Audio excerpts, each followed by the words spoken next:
Opinion: why chopper services in Pilgrim spots must be stopped on Sunday.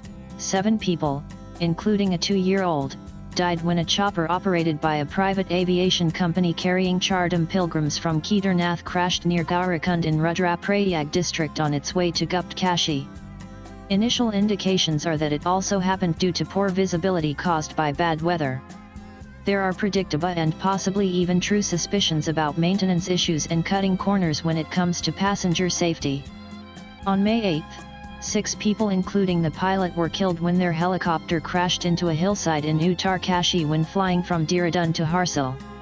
10 days later, an air ambulance helicopter made an emergency landing in Kedarnath when its tail rotor malfunctioned but no one got hurt. On June 7, a chopper carrying 5 people from Rudraprayag to Kedarnath in Uttarakhand had a technical snag during takeoff but managed to land safely on a highway.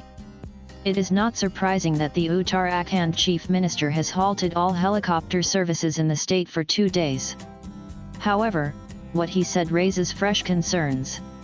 He asked the state's chief secretary to form an expert panel to prepare a standard operating procedure mandating thorough technical checks of helicopters and taking updated weather information before every flight. This implies that these basic safety procedures are not generally conducted. That suspicion is borne out by information emerging that the ill-fated flight happened before the time slot allotted to that chopper service, indicating that the owners were probably running extra services off the register. As there are over 300 scheduled flights around that area during peak Chardam Yatra season, the temptation to squeeze in a few more beyond official hours is high. And if the area has no ATC or radar systems, weather changes can prove deadly. Last October, the Chief Election Commissioner and 3 other officials and the pilot had a close shave when their helicopter had to make an emergency landing near Munsi Yari in Uttarakhand en route to the Milam Glacier because of a sudden weather deterioration.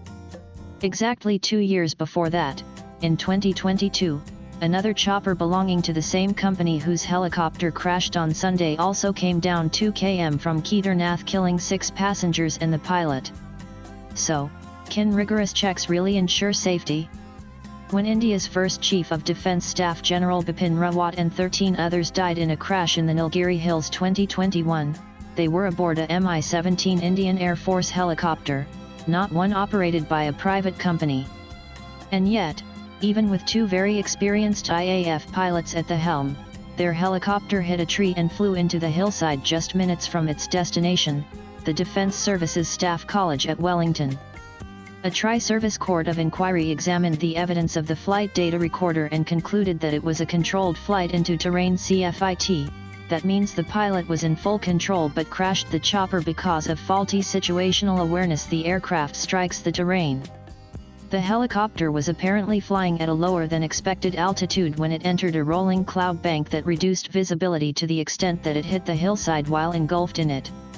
Back in 2009, a state government helicopter carrying the then Andhra Pradesh CM Rajshekhar Reddy and 4 others took off from Hyderabad but flew into bad weather and tried to fly around it.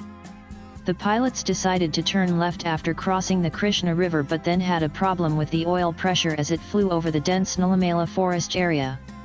They were trying to search the manual for a remedy when the chopper crashed into a hillside while banking left. In May 2011, Dorhi Kandu, then CM of Arunachal Pradesh, and 4 others including 2 pilots died when their single-engine chopper crashed at 13,000 feet near Sela Pass in the West Kameng district while flying from Tawang to Itanagar. 10 days before that, a Mi-17 helicopter also crashed in the Tawang area killing 17 people but the pilot and 5 others survived with serious burns. Whether Uttarakhand or Nilgiris, Eastern Ghats, or Eastern Himalayas, hilly terrain is not the best place for extensive helicopter activity as weather changes very quickly there and winds can be very unpredictable at any time of the year. Unfortunately, there have been plenty of helicopter crashes in non-mountainous areas too, notably one that killed India's then Lok Sabha Speaker GMC Balayogi in 2002 in Kaikalur in Andhra Pradesh due to bad weather. It may be argued that politicians and officials often need to get from one place to another quickly and helicopters offer the best option if roads are not good and there are no railheads or airports nearby. But the same constraint cannot be applicable to pilgrims and tourists who comprise the bulk of people using this precarious mode of transport today. There must be rationalization of usage in the name of safety, even if accessibility is a tourism mantra now. The crux of the dilemma is the conflation of pilgrimage with tourism, manifest in the oxymoronic phrase spiritual tourism, because both involve travel. But the purposes of both are utterly different. Spiritual by definition cannot be materialistic, it is about purifying the soul and attaining enlightenment. Tourism is primarily to gratify the 5 senses, and there is nothing wrong with that. But the attitude to accessing either or both cannot be the same. The age-old practice of pilgrimage was not regarded as a fun family outing but a serious personal spiritual journey, even if often conducted in groups. These journeys were not meant to be done as quickly and as comfortably as possible with all modern amenities so that they could be ticked off a bucket list like a holiday hotspot. In fact, temples like Guruvayur and Sabarimala still prescribe mental and physical preparations, including austerities for pilgrims. Just because Chardam and many other pilgrimage destinations are in beautiful locales does not mean they should be treated like tourism spots that seek to make their customers happy with conveniences from free airport transfers to heated pools. Pilgrimages are a sacred journey, where exertion to arrive at the presence of the Almighty is expected of devotees of many faiths, like undertaking Hajj to Mecca or walking to Santiago de Compostela in Spain.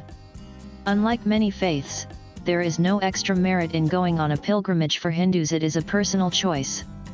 But it is not meant to be an easy choice, to be fitted into a holiday itinerary and cushioned with whatever comforts money can buy for the journey. Devotion rather than wallets are the prerequisite, and the authorities need to lay down rules of conduct, if the sacredness of pilgrimages are to be maintained as well as the safety of both people and the holy locations. The states in which popular high-altitude pilgrimage spots are located particularly need to take some tough decisions, as the numbers will continue to rise, putting pressure on infrastructure in an ecologically fragile and climatically unpredictable area. The number of people who take helicopters are a fraction of those who go by road and vehicles and then on foot or hooves, and hence limiting such chopper services to emergency evacuations must be considered. Swipe left for next video. Before the advent of helicopters, did devotees not make it to remote pilgrimage spots?